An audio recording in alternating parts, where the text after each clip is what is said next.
Bonjour et bienvenue sur la chaîne Les Petites Bouilles. Aujourd'hui, je vais vous montrer comment réaliser donc un top au crochet et je vous montre les pelotes que je vais utiliser pour vous montrer donc ce t-shirt que j'ai déjà réalisé. Donc j'ai pas pris le même vert, mais après toutes les autres couleurs c'est pareil.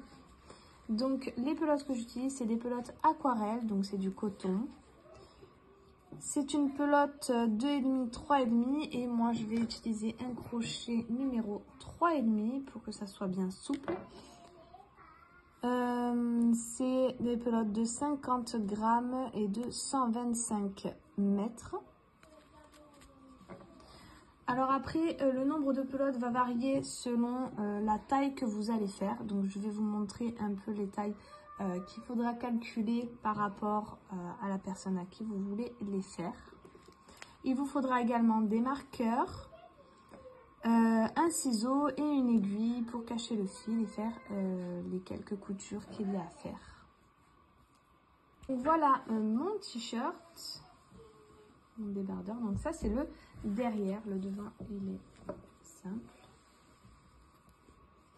Pour calculer la taille que vous voulez, donc du haut jusqu'en bas pour le point. Donc c'est un t-shirt qui va se faire en aller-retour comme ceci. Donc le nombre de rangs que vous allez faire va varier selon votre tour de taille. J'ai calculé, donc j'ai pris le tour de taille, donc c'est un t-shirt pour ma fille. Donc j'ai calculé le tour de taille de ma fille et j'ai enlevé pour l'ouverture ici 2,5 de chaque côté. Donc 2,5 d'un côté, 2,5 de l'autre. Donc vous prenez le tour de votre poitrine et vous enlevez 2,5 plus 2,5. Donc ça fait 5 cm. Ensuite, pour du haut jusqu'en bas, donc là, ça va être le nombre de mailles en l'air que vous allez faire. J'ai pris donc du bas de l'aisselle, du dessous de bras, jusqu'à, là, ça va varier de là où vous voulez que votre t-shirt s'arrête. Si vous voulez le faire, par exemple, au nombril, ben, vous allez être un peu plus court, donc vous allez prendre de dessous l'aisselle jusqu'au nombril. Si vous voulez qu'il arrive en dessous de votre ventre, eh bien vous allez prendre de l'aisselle jusqu'en bas de votre ventre. Ensuite, pour les bretelles, donc tout simplement, j'ai pris la mesure entre le dessous de mon aisselle jusqu'à l'autre côté. Et voilà. Donc sur ce, on va pouvoir commencer le point. Donc là pour le point, je vais vous montrer donc un échantillon. Je ne vais pas le faire en entier vu que je l'ai déjà fait. Donc ce qu'il y a à savoir, c'est qu'il faut qu'on monte nos mailles en l'air et qu'il faut qu'à la fin de notre compte, ça soit un multiple de 6. Donc pour ma part, je vais faire plusieurs mailles en l'air. Donc 1, 2, 3, 4, 5, 6, 7, 8, 9, 10, 11, 12 et 30. Donc 30, c'est un multiple de 6. Donc voilà. Après, vous n'avez plus qu'à rajouter 6 à chaque fois pour avoir la taille que vous voulez. Ensuite, je vais sauter 5 mailles en l'air. Donc 1, 2, 3, 4, 5. Je vais dans la 5e et je vais faire une bride. Ensuite, je vais faire une deuxième bride. Et là, nous avons nos 3 brides de départ. Ensuite, je vais faire 3 mailles en l'air. 2, 3. Je vais sauter 3 mailles en l'air de départ. 1, 2, 3. Dans la 4e, je viens faire une bride.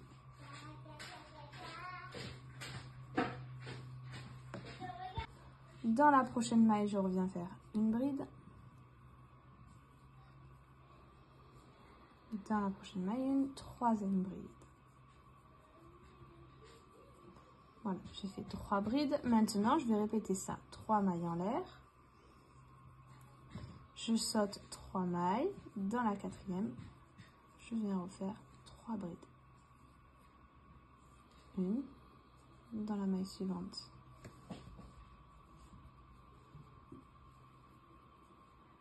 deux et trois. Donc je vous laisse faire ça jusqu'à la fin de votre rang. On se retrouve à la fin.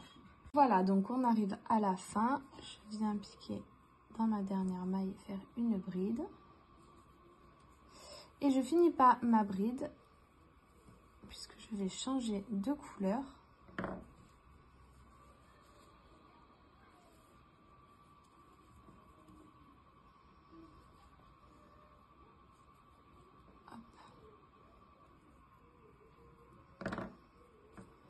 Et je vais faire un nœud entre mes deux fils.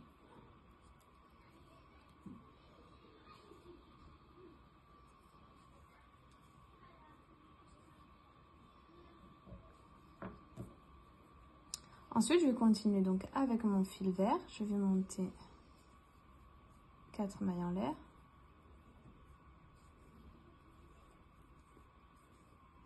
Et là, je vais venir directement dans mon trou, ici.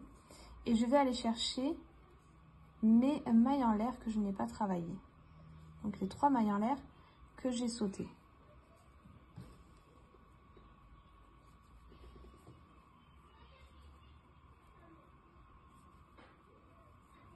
Une.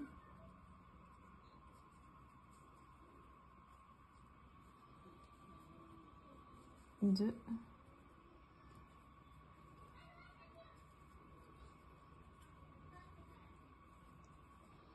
Et 3. De nouveau, je refais 3 mailles en l'air. Et on recommence pareil dans le trou. On vient chercher les mailles que l'on a sautées. Et on va faire des brides.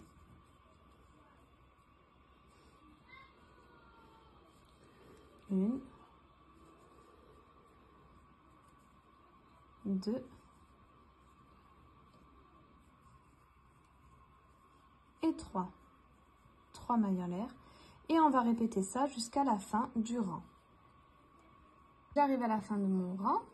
Donc j'ai fait mes 3 dernières brides. Je vais faire mes 3 mailles en l'air. 1, 2, 3. Et là, je vais venir dans la 4e maille en l'air de départ. Je vais commencer ma maille serrée. Et je vais finir avec mon fil de couleur jaune. Donc je rechange de fil. Donc voilà, j'ai coupé mon fil vert et j'ai fait un nœud. Maintenant, je vais monter cette fois-ci 3 mailles en l'air. 1, 2, 3. Qui équivaut à une bride. Donc là, je fais que 3 mailles en l'air. Tout à l'heure, j'en ai fait 4.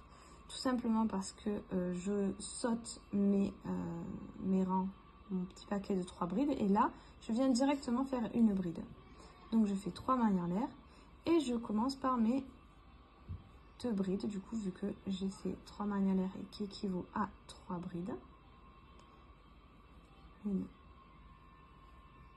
2, 3 mailles en l'air. 3. Je saute mes 3 brides en vert et je viens donc en dessous du trou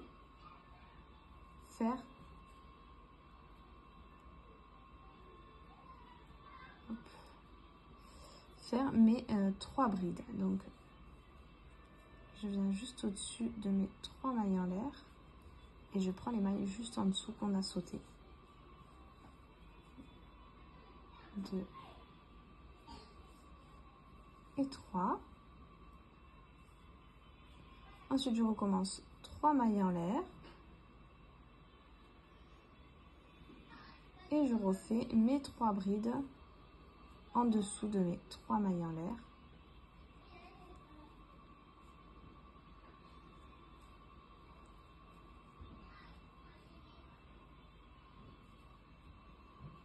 Une.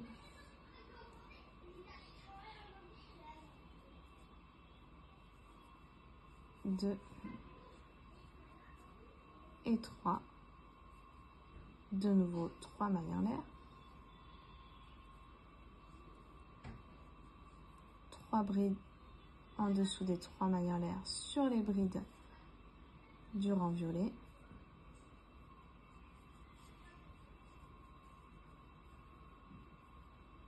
mailles en l'air,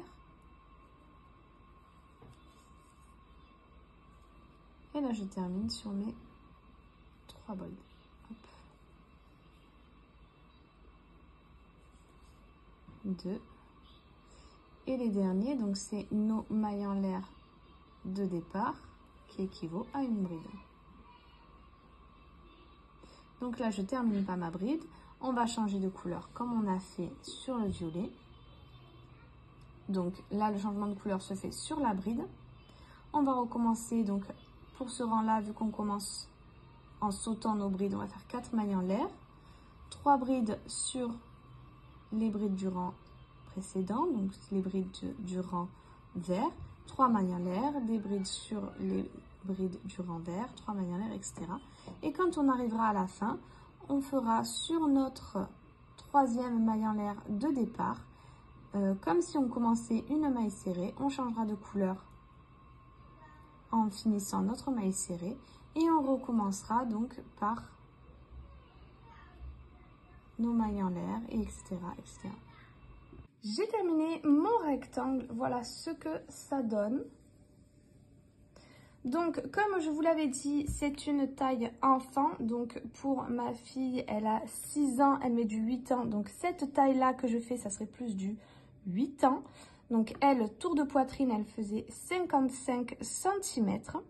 Et bien évidemment, pour faire notre rectangle, on a enlevé les 5 cm pour faire notre corsage ici. Donc, voilà, vous voyez que là, il y a le trou.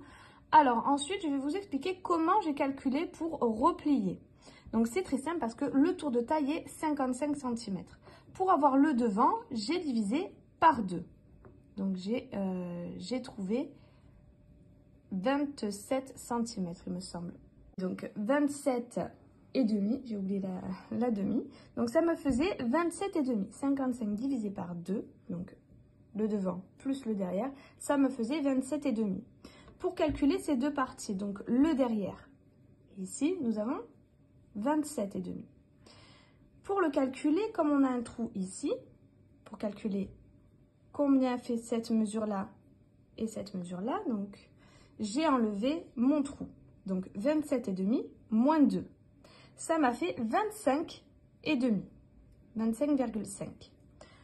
Une fois que j'ai enlevé mon espace, je peux le diviser par 2 pour obtenir ces deux parties. Et ça me faisait un total de 12,75. Donc 12,75, on fait à peu près 12 et demi et quelques. Donc pour ma part, je vais vous les mesurer. Voilà, à peu près 12 et demi. Et ici, à peu près 12 et demi aussi. Voilà pour ce qui est du calcul de quand on va replier. Donc, ça sera pareil pour vous. Vous prenez votre tour de taille que vous allez diviser par 2. Donc, vous obtiendrez la mesure du devant. Ensuite, pour obtenir la mesure des deux parties de derrière, vous enlèverez 2 cm pour le trou du milieu. Et le résultat, vous allez le diviser par 2 pour obtenir les deux parties de derrière.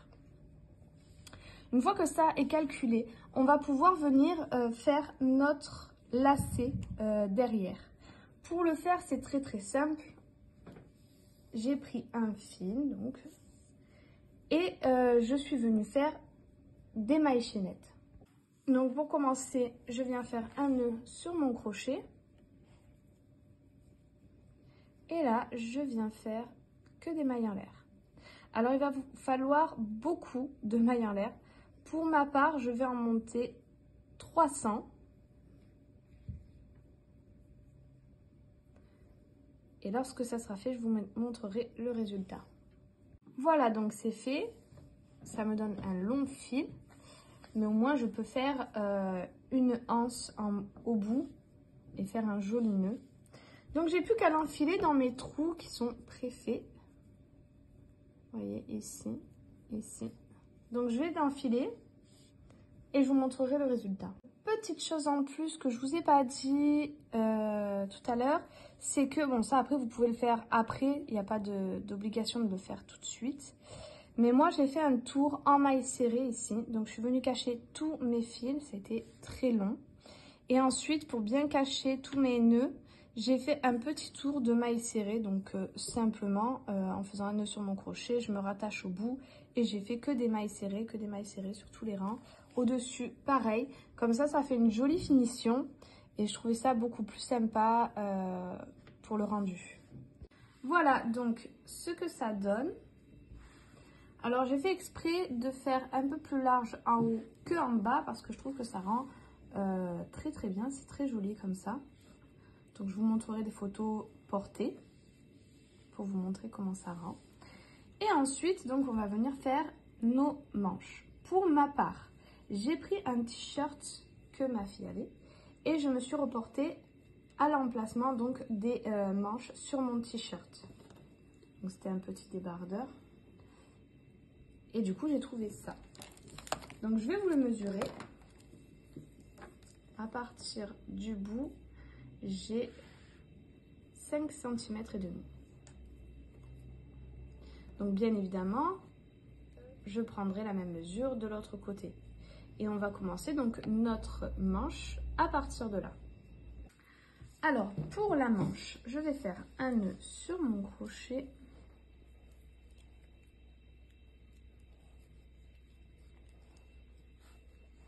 Je viens me placer, alors là, je vais mettre mon marqueur des deux côtés pour pouvoir être sûre de ne pas me tromper. Vous voyez, comme ça, j'ai les deux face à face. Je vais venir piquer là où il y a mon marqueur.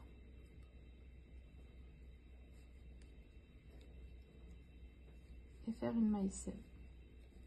Ensuite, je vais monter des mailles en l'air. Donc là, c'est pareil, ça dépend de vous, de la taille que vous voulez. Moi, pour ma fille, je vais monter 35 mailles en l'air. Donc 1, 2, 3, 4, 5, 6, 7, 8, 9, 10 et 35. Et je vais venir donc en face. Je vais piquer donc toujours sur la maille où il y a mon marqueur et faire une maille serrée.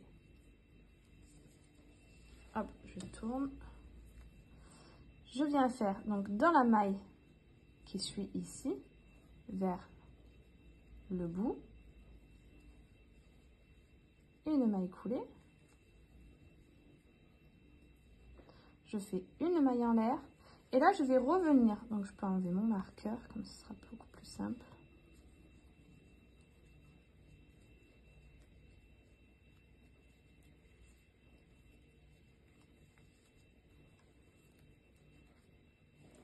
Hop, voilà, je serai plus large. Et tout simplement, je vais venir donc sur mes mailles en l'air, ici de départ, et je vais faire des mailles serrées dans chacune qui vient.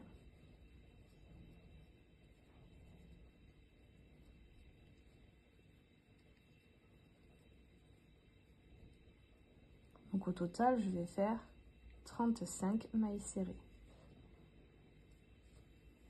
Et 35. Donc là, faites attention que votre manche soit bien droite. Et là, je vais venir juste à côté. Donc, vous voyez, je vais bien vous le placer, comme ça, vous voyez bien. Donc là, on est derrière. Là, j'ai ma manche qui est bien droite.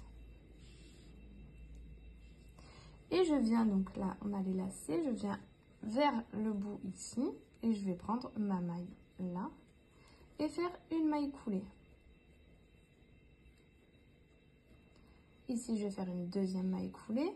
Alors, vous pouvez vous arrêter là. Donc, au lieu de faire une maille coulée, vous ferez une maille en l'air.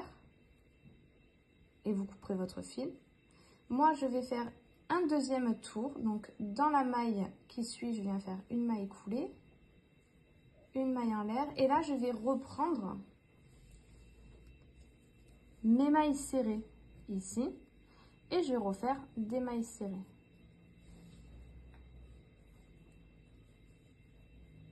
Donc je vais refaire 35 mailles serrées.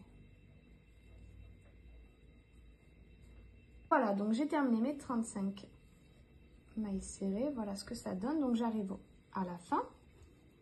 Donc là, toujours pareil, quand on vient vers le bout, je vais prendre la maille qui suit et je vais faire une maille coulée. Si vous voulez continuer et faire une manche plus grande, vous referez une maille coulée après. Une maille en l'air, vous retournerez de votre travail, vous retravaillerez dans les mailles serrées que l'on a fait. Moi, pour ma part, je m'arrête là. Donc, après ma première maille coulée, je viens faire une maille en l'air et je coupe mon fil.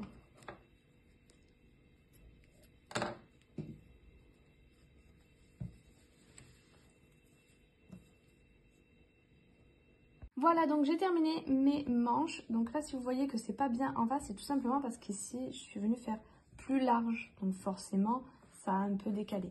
Mais sinon, si je le mettais bien droit, ça serait au même endroit.